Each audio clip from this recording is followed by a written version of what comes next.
Autre mur vieux de 600 ans, ceux du château de Sedan. Troisième épisode de notre feuilleton de la semaine consacré à ce géant des Ardennes nommé monument préféré des Français l'an dernier.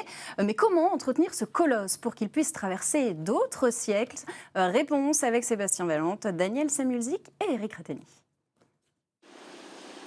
C'est l'une des phases les plus importantes de rénovation. À 600 ans, le château fort de Sedan n'est pas de toute première jeunesse. Il s'offre régulièrement des cures de jouvence. Actuellement, c'est toute la charpente du donjon. Là, c'est tous les bois qui sont en dépôt, ce sont tous les bois qui vont être progressivement taillés. Ensuite, ils sont amenés avec le Manitou à proximité, ils sont passés directement. Et on va monter, vous allez voir, ces pièces de bois sont directement taillées là-bas. Elles sont façonnées directement ici. Et toutes les pièces de bois qui, elles, sont conservées pour le besoin du chantier, sont conservées en hauteur. Elles ont été numérotées de façon à pouvoir les placer et les reconstituer au bon endroit. On y va ? Il n'y a même pas d'ascenseur pour le Il n'y a même pas d'ascenseur, non.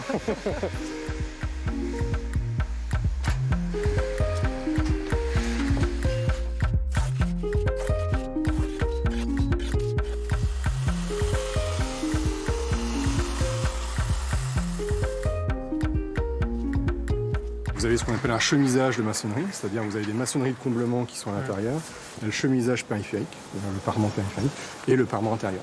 Donc on est sur des maçonneries épaisses qui sont courantes du XIIIe et du XIVe siècle. Ce chantier il nous a permis de découvrir plusieurs éléments sur le donjon, puisqu'on s'est aperçu, contrairement à toutes les données historiographiques, archéologiques, architecturales que l'on connaissait jusqu'à maintenant, que le donjon il n'est vraisemblablement pas du XIIIe siècle, mais peut-être postérieur. On a découvert, une fois qu'on a monté l'échafaudage, beaucoup d'éléments de réutilisation, c'est-à-dire des baies gothiques, des tors, des moulures qui ont été directement incluses à l'intérieur de la maçonnerie et qui n'ont vraisemblablement pas été mises ici à l'origine. On est sur l'enceinte défensive originelle de Sedan et du château fort de Sedan. Donc une partie du mur sur lequel actuellement on travaille était l'élément de défense primitif principal de l'ensemble de ce site fortifié. Un bâtiment classé et des murs de plus de 3 mètres d'épaisseur qu'il faut bichonner. Le but, c'est de moins abîmer la pierre possible. Toi, tu utilises le marteau-piqueur parce que tu es sur une partie béton, mais là, tu vois, c'est des joints de chauffe.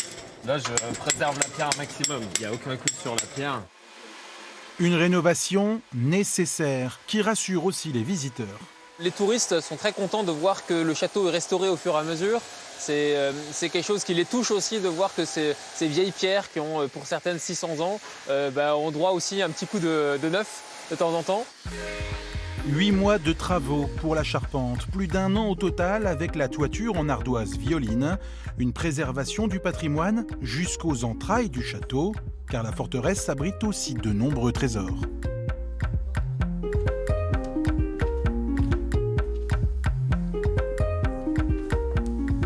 Ce blason représente le blason de la ville de Sedan avec la devise Undique Robur.